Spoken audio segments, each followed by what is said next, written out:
All right. Hello and welcome to another episode 7 of the Hope Strategy Podcast. It's me, Corey Blake, and I'm here with Josh Steimley. What's up, Josh? Hey. Excited about that conversation we just had, right?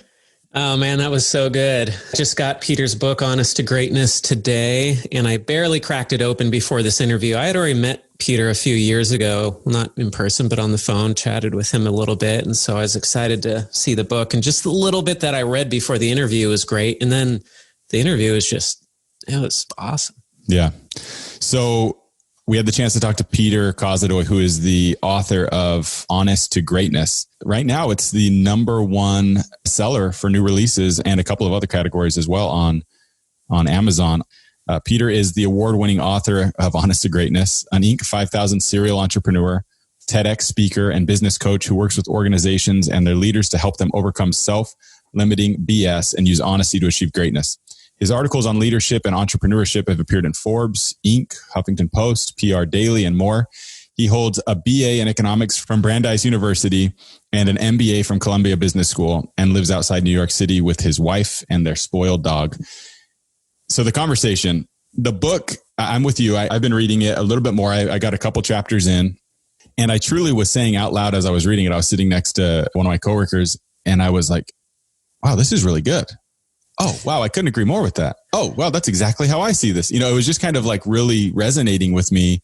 It's all about honesty, obviously, and the big concerns with the way that as a society, and specifically, he talks a lot about business and entrepreneurship, how we've treated honesty and how we've been quite dishonest, and, you know, some of the solutions that he has for overcoming that dishonesty and taking honesty to greatness, as the title says. But man, I love talking to people like Peter that are so smart and so well versed on a subject that it just gives you this liberty of like, oh, we can talk about anything and they're going to have an opinion, and it's going to be a very smart opinion. You know, it's very liberating to have those conversations like we're having with people.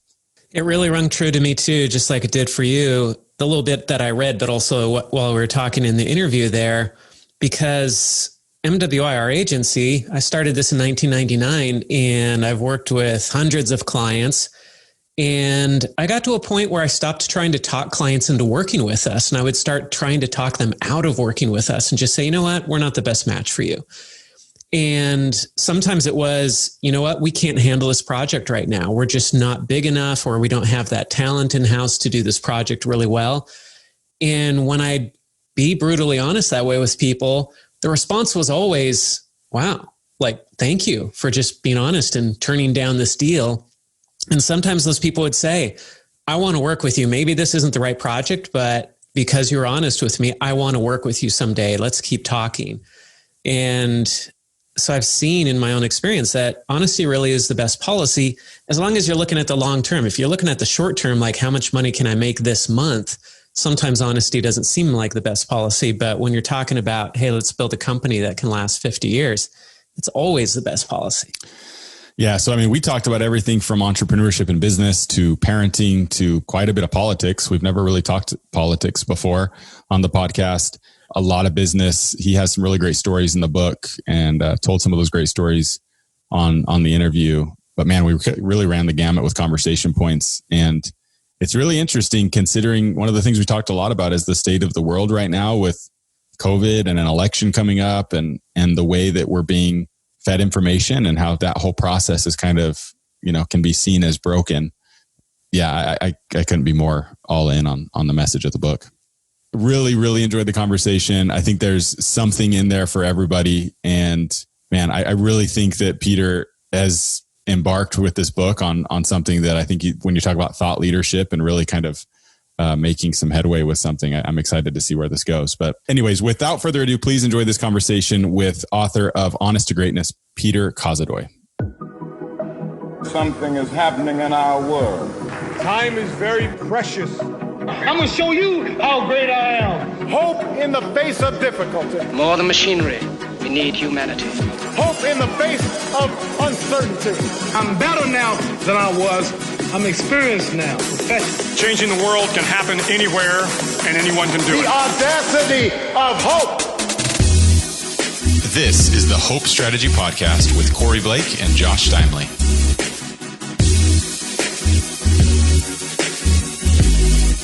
Hey, it's good to meet you, man. Yeah, likewise. I'm very glad that Richie put us in touch. For sure. And Josh, my gosh, you and I probably talked, 4 years ago now or something crazy? Yeah, 2017-ish. But this is the first time face-to-face. So. Yeah. Well, it's great to see you guys. Hey, thanks for having me on. Yeah, we're excited to talk to you, man. I have thoroughly enjoyed what I've read of the book so far. Oh, thank you. We read a lot. I'll say I read quite a bit. Josh reads a lot. Mm-hmm. I've never met anybody that reads as much as Josh does. Well, look at his house. I mean, my goodness. He's read all of those books. Those are just the ones I've gotten in the past 6 months. I believe it. Those aren't just like a fancy Zoom background to look like he's really smart. Those are legit. But oh yeah, I believe it. I mean, I've read a lot of books, and this thing, it's in line with the way I see the world, the way that I see business, and how honesty pertains to the whole thing. And so it just kind of sucked me right in. And that says a lot because it takes quite a bit for me to get into the first of a book. Josh can tell you there's been probably hundreds of books that he's told me to read, and I've read the first little bit and never finished. So, but I am genuinely really excited to dive back in and finish it up. Thank you. And Josh, I don't know if you've gotten a chance to crack it open yet. Yeah. By the way, Amazon's on point. They delivered this about 2 hours ago. So perfect timing. I was just reading Thank you, Jeff Bezos, if you're spying on us. Thank you.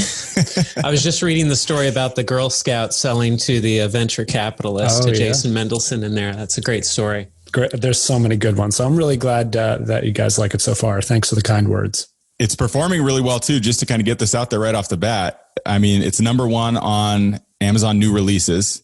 Yep. For business. Ethics, customer relations. I was going to say business ethics, customer relations. And then I just scoped out your Instagram live to make sure I was up to date on everything. And it looks like you got an email from the Today Show. So you're going to be doing an appearance on there talking about stuff. Is that going to happen? Yeah, it's today.com, the digital outlet. So yeah, I've got details coming scheduled for tomorrow, Thursday. So yeah, should be good. Got some really exciting stuff. Good, man. Congratulations. I know I've watched Josh. I haven't written a book yet. I'm in the process, but I've seen the work from Josh doing it, and I know how much work that takes. So if you had told me back when I started, and this is 4 years in the making, I probably wouldn't have believed you. And it's not beast, just, isn't it? It absolutely is. And it's not just the quantity of work. It's how soul inducing it is. You know what I mean? Like it keeps telling people I'm editing the book and the book's editing me. You know, it's really been questioning who I am and what I want written down on a stack of paper. It's very interesting. I wasn't prepared for that. Especially on the topic of honesty. I mean, I was thinking about that as I read it. Man, you had to have asked yourself a lot of questions as you started writing this and as you were working through it. Where am I really good at this, and where am I not so good at this, and where can I get better? I'm sure there was a ton of soul searching as you went through it. There were a lot of editing passes where I had to ask myself, am I full of shit here? Yeah. Is this honest not only to me, but is it just honest in general? Because once you write a book on honesty, people are going to come out of the woodwork to tell me that I'm a lying sack of shit.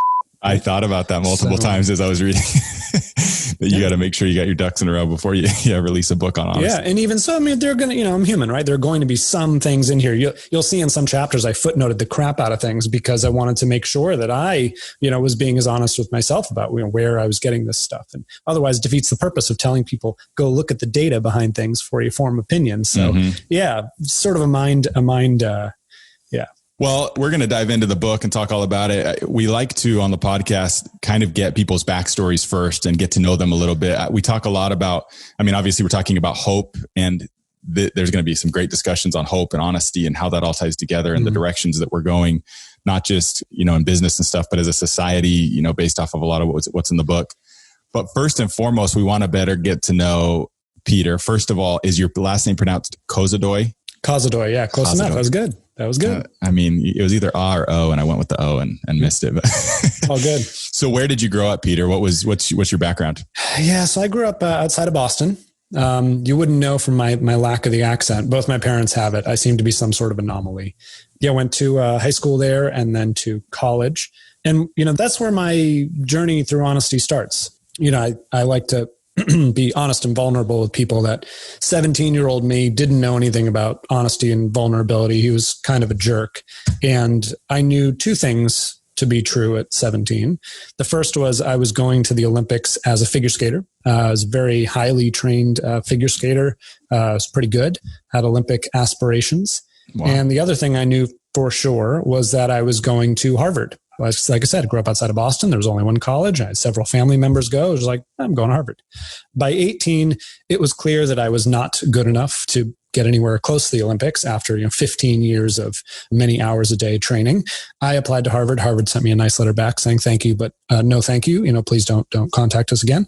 And so it was pretty devastating. Yeah. Now, the good news is those two big failures put two big chips on my shoulder that had me come out of undergrad and start a company at 22, right out of college in 2008, thinking I can do this better. Immediately went into tens of thousands of dollars in debt. And then over the next 12 years, my business partner and I grew what eventually became a multi-million-dollar Inc. 5000 marketing agency. And we've worked with leaders from startups to the Fortune 500 at this point, even threw a party for Warren Buffett once. I accidentally served as his bodyguard. That's a whole other story. All of 5'7" of me. And what was interesting over the course of that time is I got very good at showing leaders and organizations where they were not being honest, either about their own biases that were leading the company astray, or they weren't being honest about what was going on with their customers or frontline employees and so on. And the irony in all of that was it wasn't until I turned 30 that I sort of freaked out and had a quarter life crisis about all the stuff I had not accomplished. And I had to get honest with myself that because of those two big failures, I had stopped accepting like the first best Peter, right? It was like, well, obviously everything I want in life, like the dream scenario, that's never going to happen. So I just sort of stopped trying to do anything, big. And so at 30, I had to get honest with myself for the first time. Like, who am I? What do I even want? What are all those things I've denied myself because I thought I couldn't have them anymore?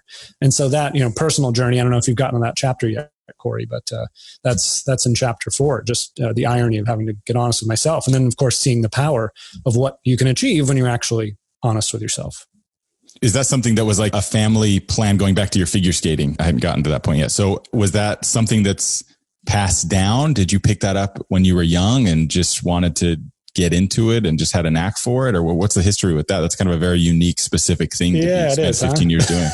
You don't have a lot of male figure skater friends? I don't. You're actually the first.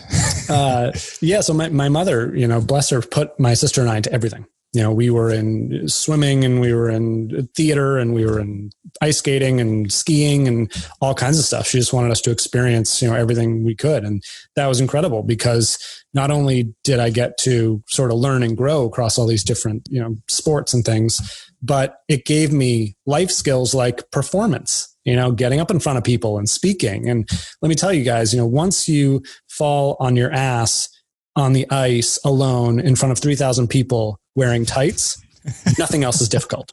Like that, there is nothing else challenging after that. So yeah, it gave me a pretty unique background. What was the process like kind of moving forward to the Harvard thing? So I want to talk about those two failures that you saw early because they obviously played a pivotal role. You send in the letter, you hear back. Where were you when you found out that you were not accepted to Harvard? And what was that moment like?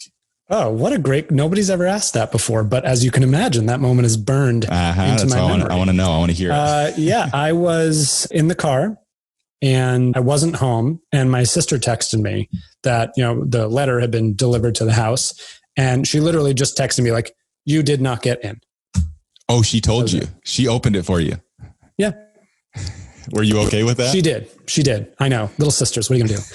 That was the least of my worries, right? I mean, It was like, I don't know if you guys have experienced this, but there's a term, cognitive dissonance, right? Mm-hmm. And it's like, I was on this train going in this direction.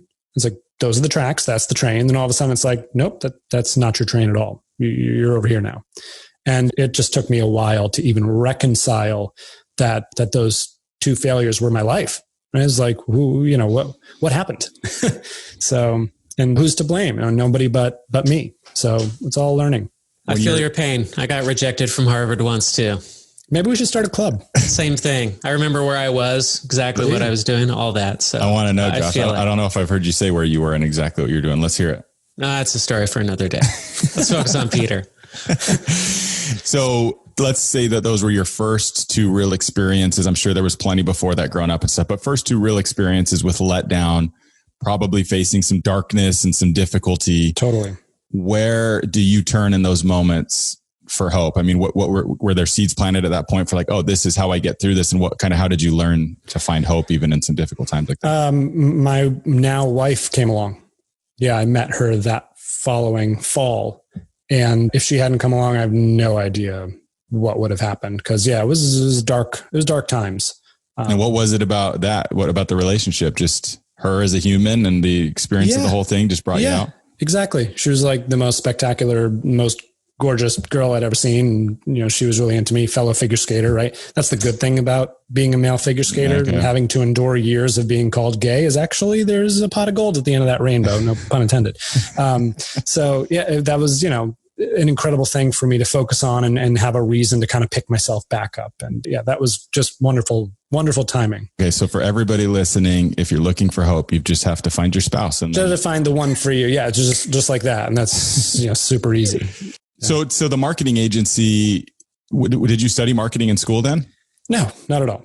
Yeah. We came out and so I'll tell you guys the longer story that I usually don't have time to get into. It's not that long, but figure skating, right? So I had been working in a chain of retail figure skating stores for my now business partner. He owned those stores. Okay. And I'm getting out of college. And I say to him, this is like the perfect green industry. He already had 4 stores. I was like, let's take it national and like beef up the e-commerce and so on and so forth. So then graduation year comes. It's 2008.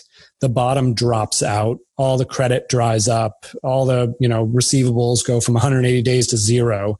And we're like, okay, well, that's not going to work. So we sit around and being the geniuses we are, say, how do we resurrect this industry and get more people, into this business? Oh, I know. Let's make a reality television show about figure skating. That was our brilliant idea. Because we looked at Dancing with the Stars and we were like, well, nobody likes ballroom dancing. And there they are, right? Yeah. The most boring crap ever. 20 seasons in or 25 seasons in or who knows what. Yeah. I still don't get it, but whatever. Yeah. And figure skating, most watched Olympic sport by far, tens of millions of viewers every Olympics. So there's a market for this. So we get together and we shoot a pilot and spend like tens of thousands of dollars on shooting a pilot for a reality television show. By the way, guys, you do not need to shoot a pilot or spend any money to go pitch a reality television show. That's not how it works. We didn't know that at the time. Yeah. No idea what we're doing. So now we're tens of thousands of dollars in debt. And we say to ourselves, well, if we're going to be like actual entrepreneurs, maybe we should go like sell something and make some money. Because people kept saying like, figure skating, nobody cares about figure skating. We're like, ballroom dancing? Are you kidding? Anyway, so we have all these people together, right? Video production people, lighting. We said, all right, well, why don't we start going and like selling video production? YouTube was just coming up. Companies were getting interested in this.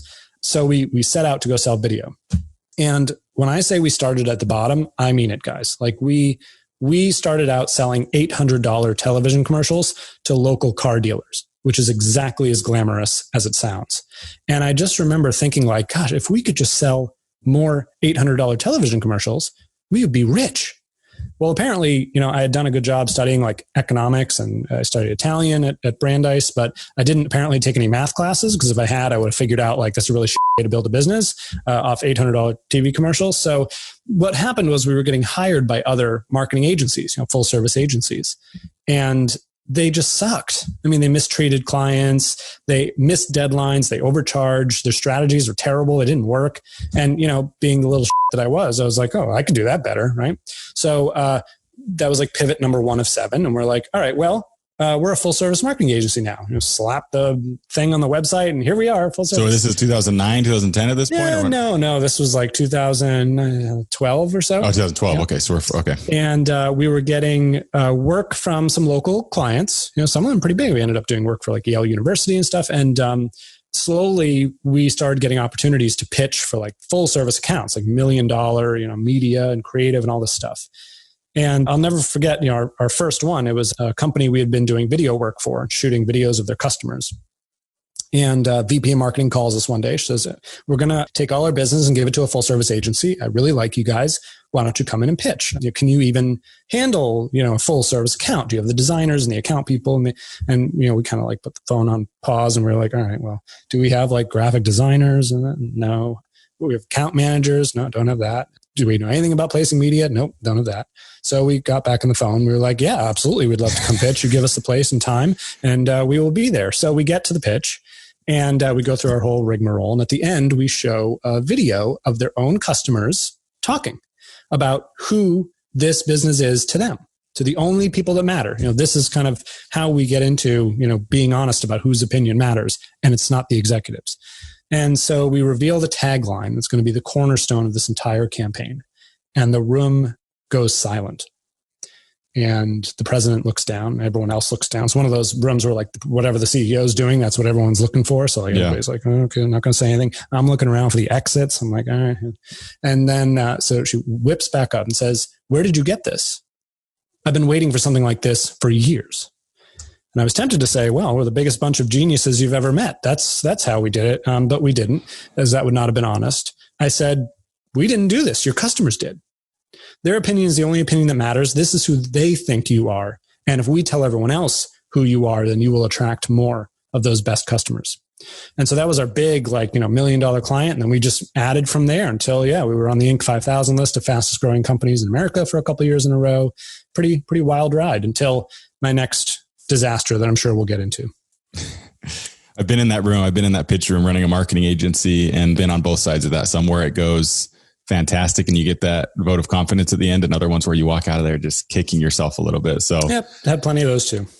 What's the state of the marketing agency at this point? Still up, running. Yeah. We work with some small companies, some big companies. We've done a couple Fortune 500 clients over the last couple of years. We're working with one now. We've gotten much tighter. Now we mainly work with manufacturing, utilities, health. We've kind of closed it in, and I've also restructured the business to be more in line with what I honestly even want as an entrepreneur. In my 20s, I didn't know my ass from my elbow. So I sort of built as things came to me. Then I decided, one of my big things I had never accomplished was going back to school to get an MBA. I decided I was stupid, needed an MBA, went back to Columbia, got an MBA. Turned out that I was stupid. There was so much I didn't understand just about the fundamentals of business, even though I'd grown $1 million company. And so, some of it was forced on us and some of it was us taking the company and rebuilding it the way that we wanted as owners, which was sort of a concept I never thought about when I was 23, right? So fascinating the levels of honesty and how it can do for us when we step back and honestly assess what kind of life do I even want? What kind of business do I even want? The fundamentals. So I've asked this question to others on the show before. Josh and I have had this conversation multiple times. I have a bachelor's degree, nothing past that. Similar situation. We started up our marketing agency when I was in my senior year, or Josh and I partnered up. And so we've been growing it ever since then. Josh has a master's degree and aspirations to get a PhD in the next little bit. Masochist. I like that. Yes. Based on your experience, somebody that's gone through and started an agency, grew it to be successful, went back and got an MBA. Do you recommend that as a next step for anybody that's looking? I mean, are you a big believer in an MBA or furthering education? What do you want to do with your life? The way I looked at it was something that was nagging at me. And either I was going to be honest about it and go do something about it, or I was going to let it nag at me for the rest of my life, right? And I chose to get honest about it and do something about it. But I was exposed to so many stories and given access to so many people that made this possible. Like Barbara Corcoran endorsed my book. That would never have happened if I didn't go back to Columbia and get to work on one of her companies and so on and so forth. So, it's been a door opener. I met incredible people. I was very humbled by how stupid I was and unimpressive that I am. And that alone was incredible for me to learn as a human being. So that was very unique to me. But the way I looked at it, guys, and the way I look at all sorts of things like the book is I have a sort of Warren Buffett approach to investing. And I don't just mean financially. I mean, investing in myself as a human, right? If I can spend a little bit of time and money now to have an asset that'll serve me for the rest of my life, I take that bet all day long. And I'm never now not going to have an MBA from an Ivy League school, right? I'm never not going to be an author. Is this stuff painful? Yes. Is it expensive? You would not believe how expensive it is. But it's, I think of it in terms of what's the long-term benefit versus the short-term cost. And by the way, thinking long-term is a big part of how I define honesty in order to achieve outcomes. If you're going to be honest about what it takes, you've got to think long-term. One thing I like about you, Peter, is that you've got real world experience in the trenches. How did that serve you while you were getting your MBA? And how has the real world experience served you as an author? That's a good question. You guys have questions that nobody asks, but they're great questions. That's good, because I think you're getting asked a lot of questions lately. So I am, yes. Gosh, guys, I'm such a pain in the ass. Like, the reason I don't work for people is because I'm a pain in the ass. I'm the one who's going to stand up and be like, that doesn't make any sense. What the hell are we talking about here? And so there were a couple points in time when I would be the one in my class to be like, hey, that doesn't make any sense. Like, that is not how stuff happens. And maybe what you do as a middle manager in American Express, because you're bound by all these constraints, but across the 30 industries I've worked in and the local car dealer to Warren Buffett, like, I can tell you that I've encountered very different. And that was really valuable to them. And also I was able to learn a tremendous amount about politics, not politics, but business politics, right? Getting things done and moving them through an organization. Because I'll tell you what, guys, turns out I had to learn this. It doesn't help to tell a room full of executives that they're acting like a bunch of morons, and that if they keep doing what they're doing, they're going to sink their ship. Tried that, doesn't work, wish I hadn't. So what I've had to do in this is redefine honesty. Honesty does not mean just blurting out the truth to people, whether it's the truth or not, because they don't like that. So, I talk about different levels of honesty. I don't know if you've gotten to the hourglass, the central framework, but that middle level is getting honest with and about the others around you. Sometimes we do have to level with people. We do have to tell them, hey, I messed up and I'm sorry. Or, hey, I've got to be honest with you. Here's the direction I think you're going in. Here's why I think it's wrong. Other times we need to be honest about them, about how they think, how they feel, how differently they may come to conclusions than you, what it takes to overcome their ego barrier and to propel them or compel them in a direction that they need to go. All of these things are honest. And if we don't understand the nuances of honesty in everything it means, open-mindedness, willing to admit fault, ready for change, all of then we're going to miss opportunities to wield it, to weaponize honesty and use it to achieve results. So you mentioned something in there. One thing that I've learned and I talk a lot about with the people that I work with is when you're going into a room to try to actually accomplish something, right? To come in with problems and leave with solutions. We talk a lot about leaving your ego at the door, right? Because when you leave that ego behind and you can honestly go into a room and say, this isn't about me. This isn't about where I stand with the company or we're just trying to come up with the best possible solution. In your expertise and in your experience, what role does ego play in honesty? It's everything. It's everything. Because what happens with ego is two things. One, the bigger our ego, the bigger our blind spot. Okay. The bigger are the number of things that we don't know or are willing to admit about ourselves that other people already know. And that's so dangerous because it erodes trust. Okay. The other thing is you close yourself off to understanding what's true, and you incur all those opportunity costs between what you believe and what's actually true, right? Because the further we are from the truth, the further we are from capitalizing on what the facts can give us.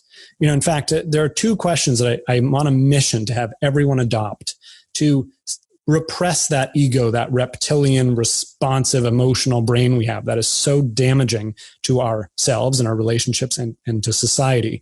And those two questions are this: is that true? And how do I know?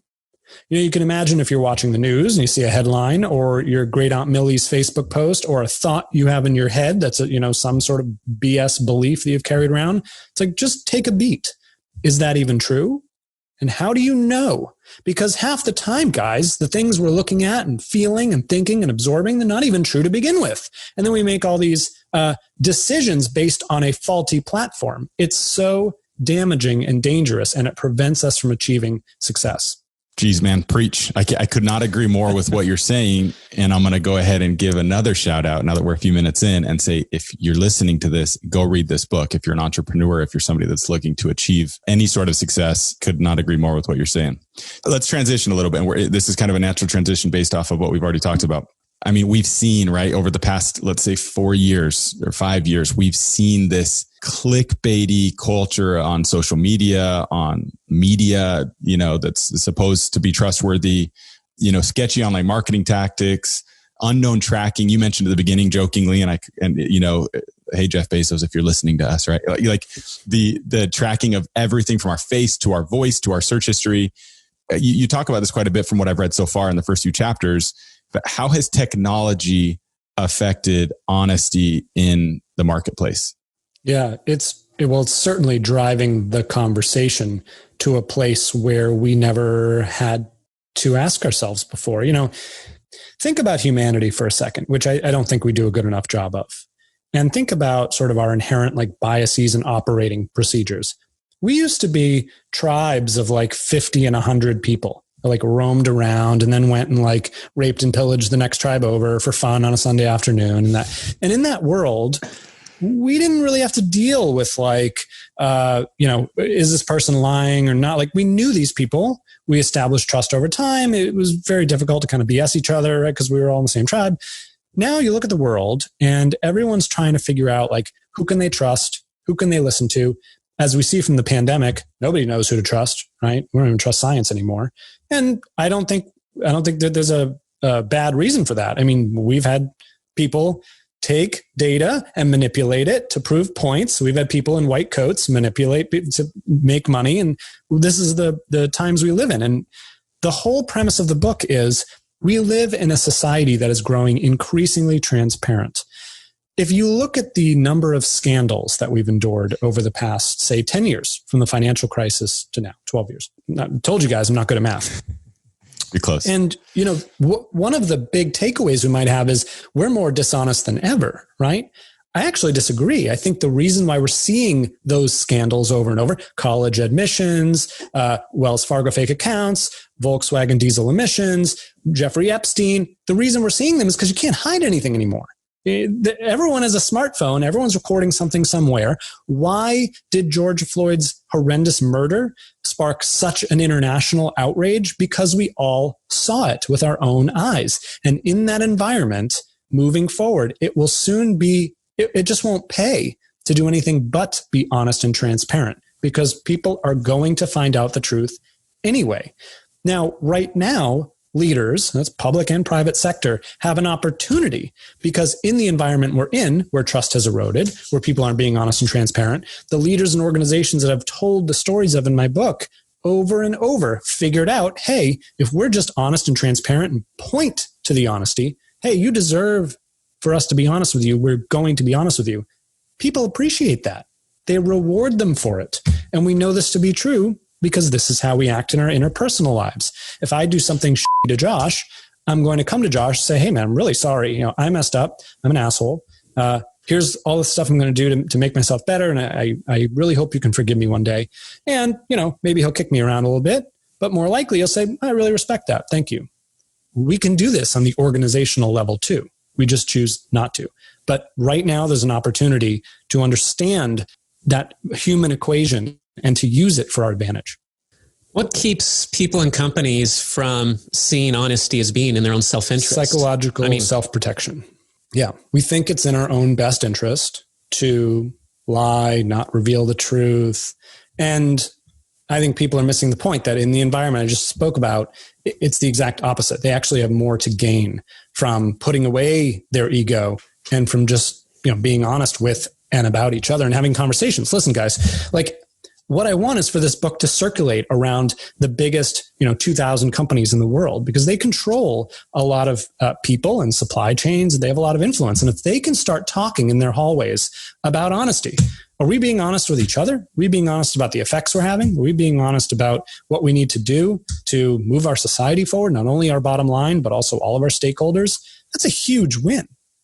I just want people to become aware of it and to talk about it. And hopefully, on Amazon now, $26.95. That'll come about, People always say that it starts at the top, but we were talking at the beginning of this about that Girl Scout. She wasn't at the top of the organization. So how much opportunity is there for people at all levels to make a difference? Huge, huge. I have chapters in here. Chapters 14, we cover entrepreneurship. Chapter 15, we talk about middle managers and frontline employees. We talk all throughout chapter 12 and 13 about, being a big company. It doesn't matter. As the CEOs and interviewees in the book will tell you, and the 11-year-old Girl Scout, who, by the way, shattered cookie records, right? They'll all tell you the same thing, that if honesty is the best policy, then it must work universally. And guess what? It does. You can use it as a frontline employee, a middle manager, or an 11-year-old Girl Scout.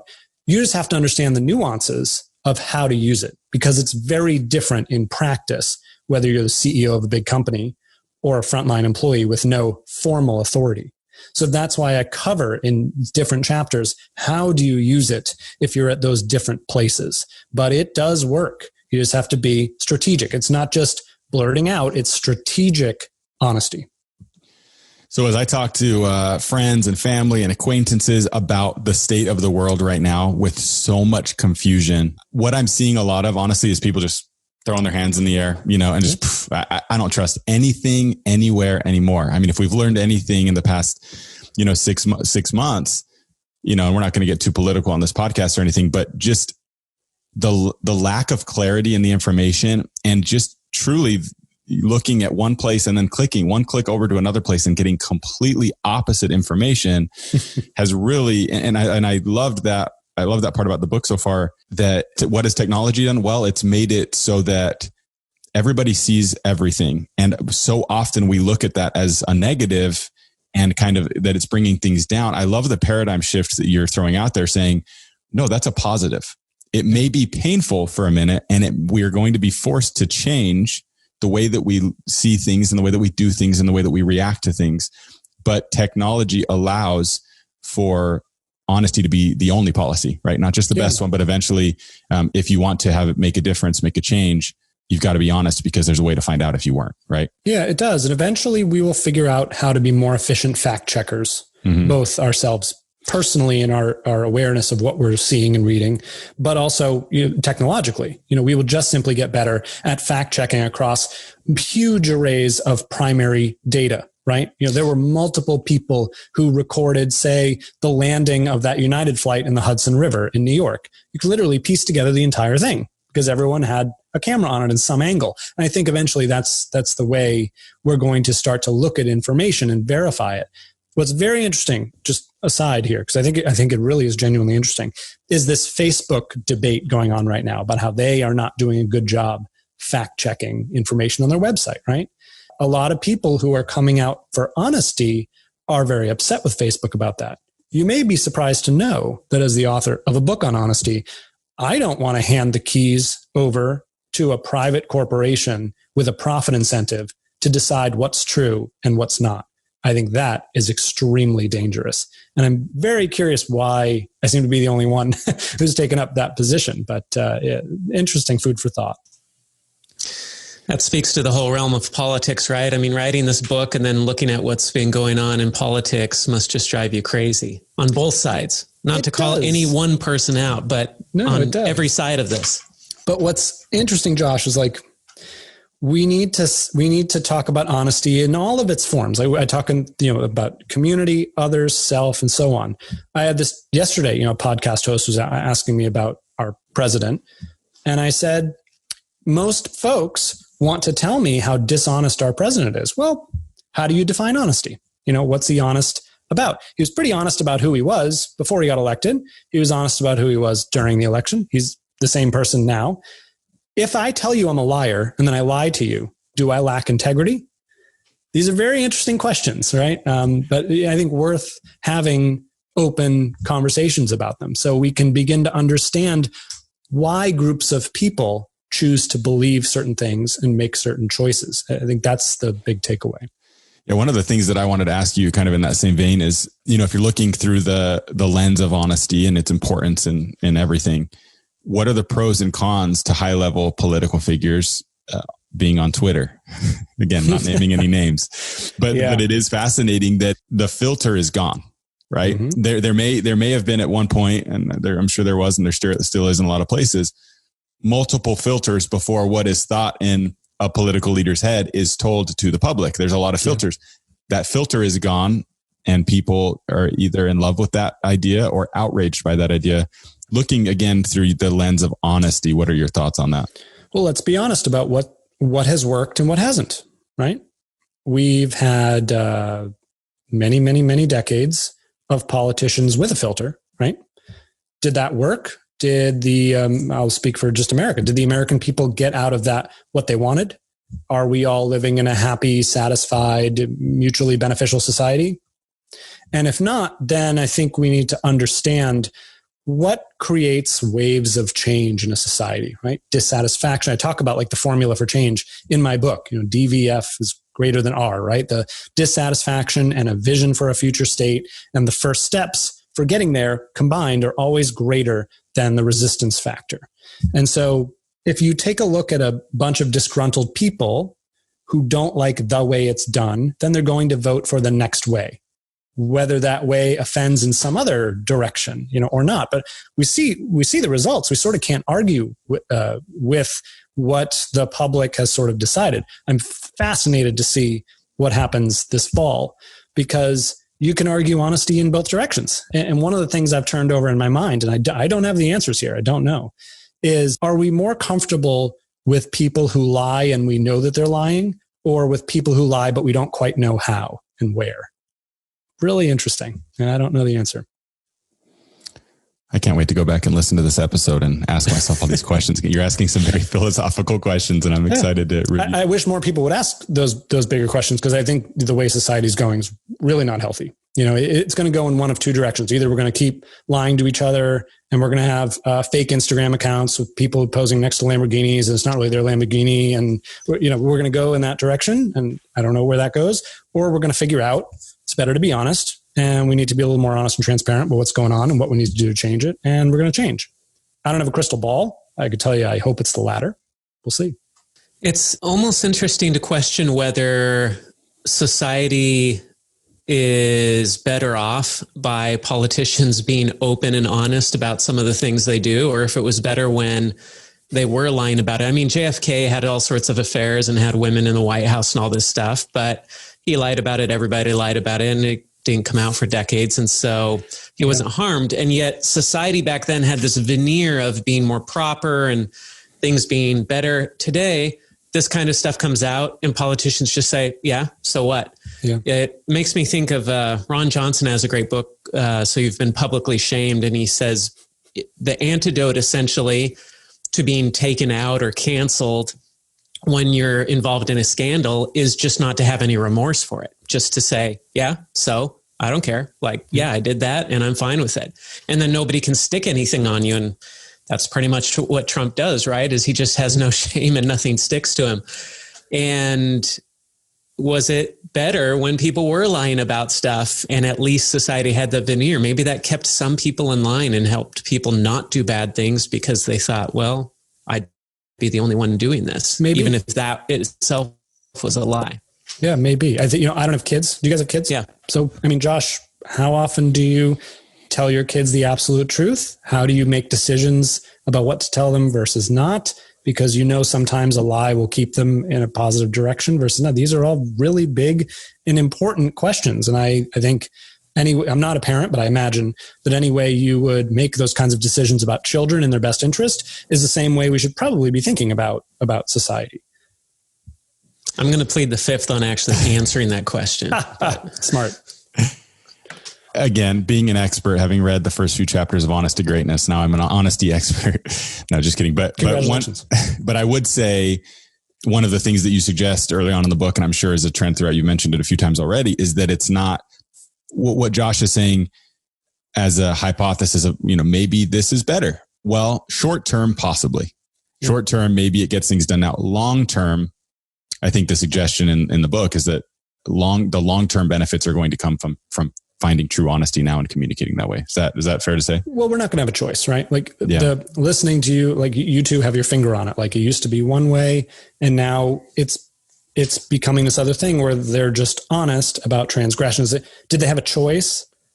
Those, if you remember back to like Trump's campaign, all kinds of horrible videos came out. Videos.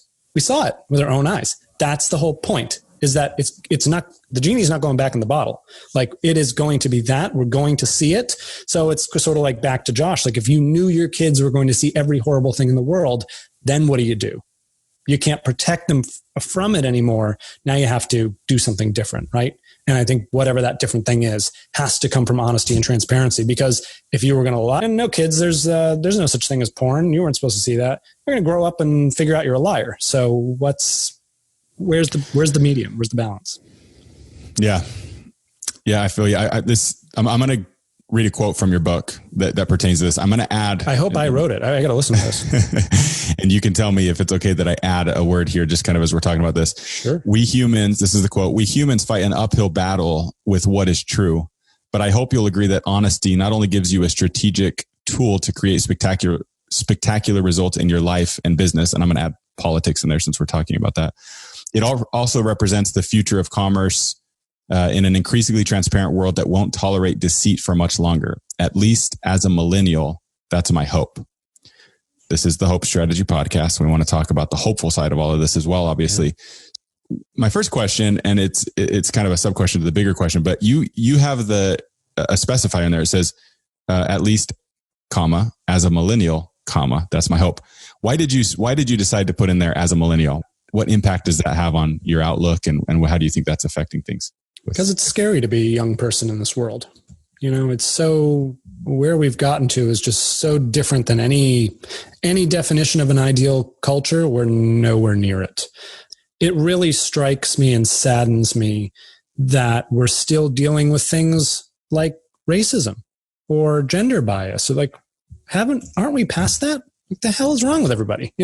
So It really is shocking to me to I grew up reading history books about things like marches on segregation and things like that. And it was like, oh gosh, what a terrible time that must have been. Thank goodness we're past all that. I know, yeah. Come to find out, we're nowhere near past all that. And so I am in shock. I'm not afraid to admit shock and dismay and disappointment at where humans have gone. And what other way is there out of it besides having honest conversations and bringing people to the table without ego, right? To help them see and eliminate their biases. Because what doesn't work is looting and rioting. How do I know that? Well, we've been rioting and looting for decades. This doesn't seem to have solved the problem. So, it's probably time to be honest about what does make change. And it's not assaulting people's points of view. It's not telling everyone they're wrong all the time. It's got to be something different. And I really hope we get to that place.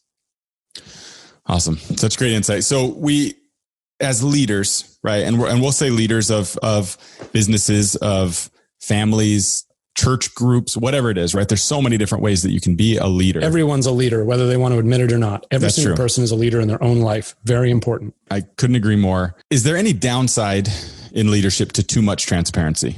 Yeah, absolutely. Yeah. One of the CEOs in my book makes a great point. He says, if you're flying in an airplane and the pilots come over the intercom and they say, well, folks, we've never seen storm clouds like that before. So please put your seatbelts on. Not quite sure if we're going to get through this particular storm, but we're going to hope for the best. Is it honest? Yeah. But is it helpful? No. So we do need to employ honesty strategically. It is only as good as the trust that it creates. And so, that's why many folks have seen that I wrote a book about this and was like, oh, it's so awesome. I'm such an honest person. I just tell everyone like it is all the time. And I'm like, you're probably just an asshole. That's probably the truth of it is, that's not honesty. It's just being a jerk. I know, because I used to be a horrendous jerk. And I had to learn what honesty really meant, which is not just blurting out your opinion. It's actually doing the opposite. It's shutting the hell up and asking open-ended questions and listening to people to see where you might actually be wrong. Turns out every time I've done that, I have been wrong. So, I've seen in my own life and I've had to learn. I say to people I am not for me to be writing a book about honesty and talking about vulnerability, this should shock everyone who knew me as a young person. For me, if I could learn this and learn how important it is, anyone can. So do you have, you touched on a few of them, but do you have specific points or a specific process that you follow, or so you're in a situation as a leader of some sort, and there is a conversation that needs to be had with, let's say in this instance, difficult news. Sometimes it can be that way with even really good news. Do we tell everybody this? Do we want to hype everybody up, or do we want to keep it a little more? But let's say in this case, difficult news. Do you have process that you go through to identify how honest you're going to be? Not that you're going to be dishonest, but how transparent, I guess, you're going to be and how much you're going to dish out. What's the process for you on that? Yeah, great question, guys. You guys have really good questions. There are several different techniques that you want to employ depending on what you have to do. Okay. One of them I think is really worth noting is feed forward. Everyone understands FEED, feed. Yep. Feed forward. Feed forward. Everyone understands feedback. Okay. Corey's done something and I think what you've done is shitty, and so I'm going to give you feedback on it. And now unless you've got a thick skin and you appreciate that, I've made you feel bad. And now you're probably going to be a disempowered team member, right? It's all kinds of studies showing that positive reinforcement is better than negative. By the way, that's only true because of our delicate egos. Let's not kid ourselves. So instead, you can employ feed forward, which is I come to you and say, Corey, thank you for this work. I'm wondering, if you and I could brainstorm about like 3 different options. What if we did this, this, and this? What do you think that would look like? What do you think would happen? What are the pros and cons of that? And what I'm doing is I'm painting a future state in which no one's done anything, so no one can feel badly. Instead, we get to have an open-ended, helpful conversation about what could be. Very, very valuable technique to compel people forward to where you want them to go. So let's go back to your example of, how do you break really bad news, right?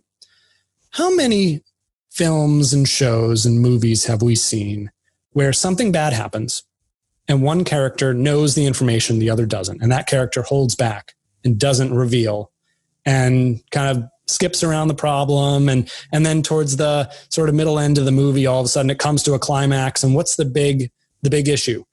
It's not that it happened, it's that you lied to me about it, right? Mm-hmm. We hear this over and over and over again. I wonder why. I wonder if those writers are trying to tell us anything. Mostly people appreciate when you just say, hey, this is not good. You're not going to want to hear this, but I feel compelled to tell you. Now, there is a technique to this, right? It's one thing to be honest. It's another thing entirely to be honest and point to the honesty. What do I mean by that? Well, one of the stories I tell in my book was of a friend who his company got into legal trouble. And the question was, how do we break this to the board of directors without them completely fleeing because we need more money to fight this. We need them on our side. And so I had a conversation with them. I said, look, you can be honest with them, but I recommend you be honest and point to the honesty. That in your letter, in your delivery, while you're talking to them, you say, listen, I have options here. Some people in this situation would not tell you the full truth here. Some people would even hide this from you. I don't think you deserve that. I think you deserve better. I think you deserve the truth. I think you can handle it. And this is what I believe about people and the right way to do this. And therefore, I'm going to be honest with you. Now, what you do there psychologically is you box people in. What are they going to say? Like, whoa, I wish you had lied to me. I wish you were a crappier person. I can't handle the truth. No one's going to say that, right? So it may be difficult to hear, but if you prime people psychologically by getting their buy-in, asking permission, hey, do you mind if I give you, I can be brutal sometimes, right? Now you're ready. If we prepare people for honest about what it takes to disarm them, bring down that ego barrier, we can have a lot more fruitful and effective conversations.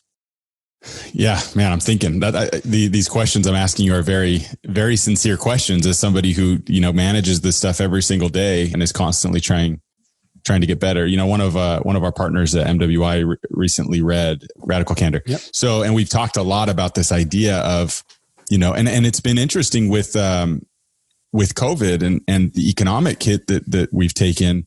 Man, we had a couple of months there, and who knows what's to come, but we had a couple of months there where it was like, we're taking some hits here. How much do we tell people? And one of the things that I always say is that in our position, as CEO of an agency and as an owner of a company, there's a lot, and as a parent, again, any leadership position, the weight of your words is very heavy, right? Yeah. And these people around you are relying on your knowledge or your wisdom or your advice or whatever.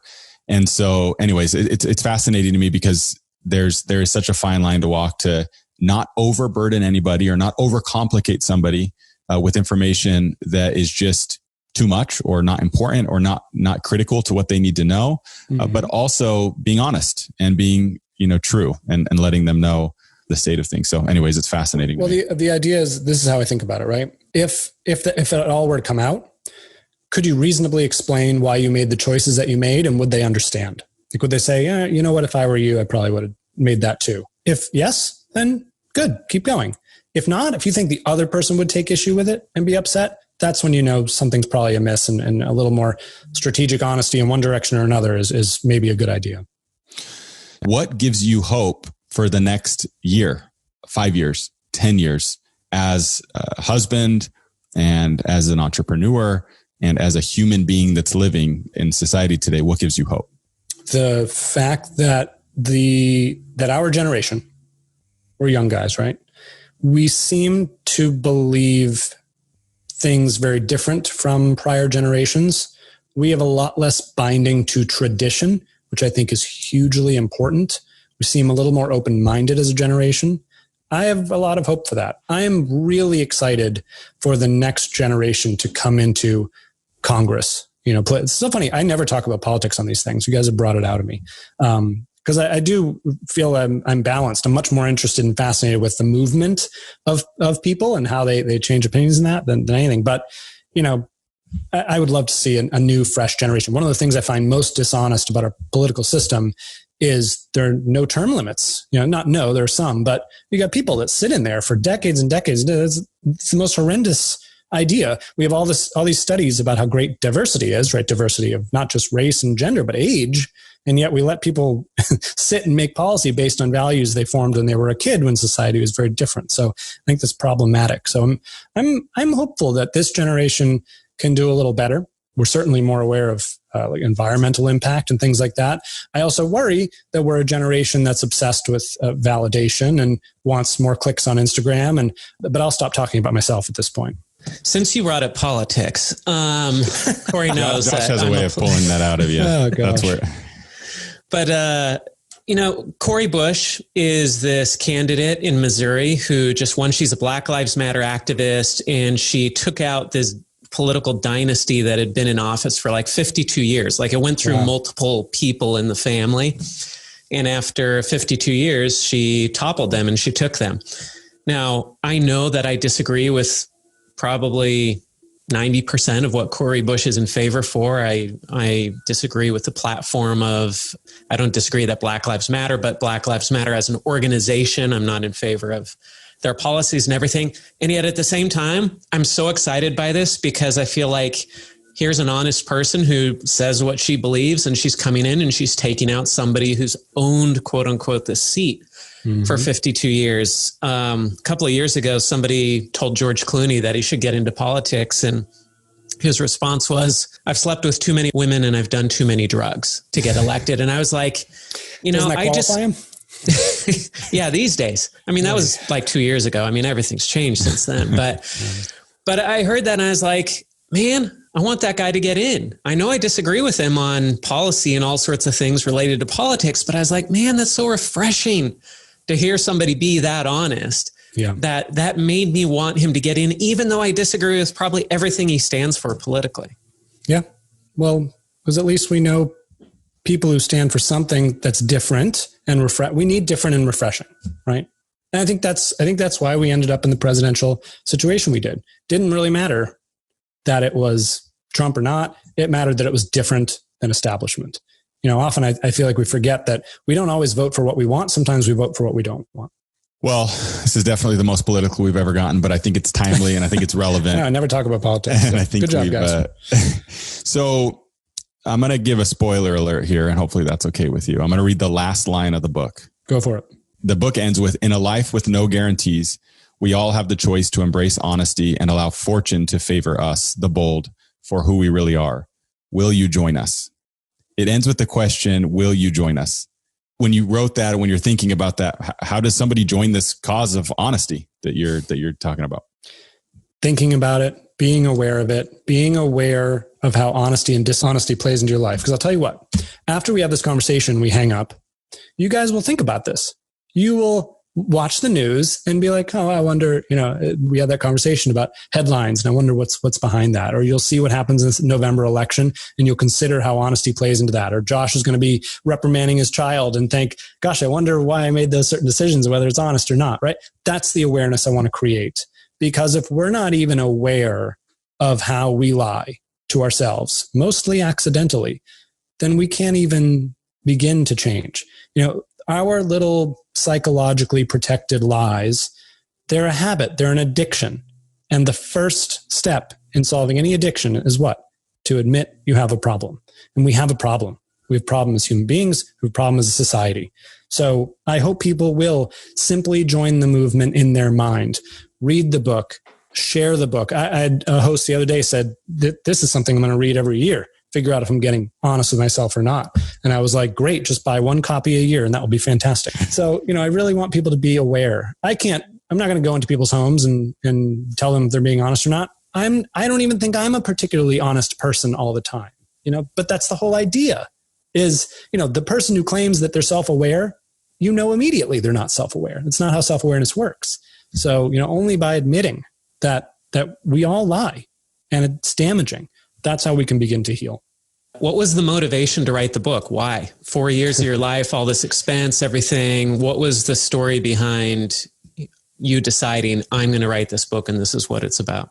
Well, I didn't decide to write a book about honesty. I never set out to write about, think about, or frankly, even care about honesty. I set out to write a marketing book because I was frustrated with our clients who, we would bring them insights and some of them would just capitalize on those and kill it. And others would they would literally sit in a room with us and be like, I know you just ran all those focus groups and interviews with our customers and frontline employees, but that's not true. And I'd be like, what? What are you talking about? And it killed me. And I used to think they were stupid. I used to be like, these executives are stupid. Now, no executive of a $100 million company is stupid. That was me being stupid, right? Even worse, what I ended up deciding was they're dishonest on some level, obviously, in that particular case about what their customers and employees were saying. And it was literally tanking the business. Meanwhile, all the middle managers underneath, all the VPs, they all knew. And they're oh, well, she's the CEO, he's the CEO. Damn. It's just like, what the heck kind of BS is this? We didn't learn this in business school. What do I do here? So, I wrote a marketing book and I queried 400 literary agents because, as I told you guys, I turned 30, I have this quarter life crisis. I'm an author. It's who I am. Want to write a book, right? So I query 400 literary agents with my book proposal. 397 of them get back and say, never email me again. You're never going to be an author. You suck. 3 of them took a meeting and one of them signed me. And as soon as he did, he was like, this isn't a book about marketing. It's a book about honesty. And I was like, well, clearly you didn't read it because it has nothing to do with honesty. What the hell are you talking about? But he was right. It was when I looked into it, it was much bigger than even I had thought about it. And you guys and I have now talked over and around, everything, politics and personal lives and parenting. It really touches everything. So yeah, I didn't design this soapbox. I sort of found myself on it and somebody's got to do it. So may as well be me. I love it. It's kind of interesting actually, because this podcast came from us as a marketing agency and as a partnership discussing how we can continue to provide value to the world and what type of clients we wanted to work with. And we talked about how we wanted to look at companies that provided hope to the world in a world that sometimes doesn't have much hope in it. And we said, let's find those companies and let's help them get their message out there. And as we started to do research and talk about it, then we said, this is a fascinating subject. There's a lot of really smart people on it. There's a lot of people that have that same hope that we do. Let's talk to them. And so it's interesting how when you work towards something, sometimes you get there in a roundabout sort of way. And you, like you said, you end up on a soapbox that you didn't necessarily build. I like that. Well, I believe this is important. I think people need to talk about this and understand it. I couldn't agree more. So the book again is Honest to Greatness. You can get it on Amazon. Is it on Audible? Yeah. Not yet. We just literally this week are signing the rights to audio.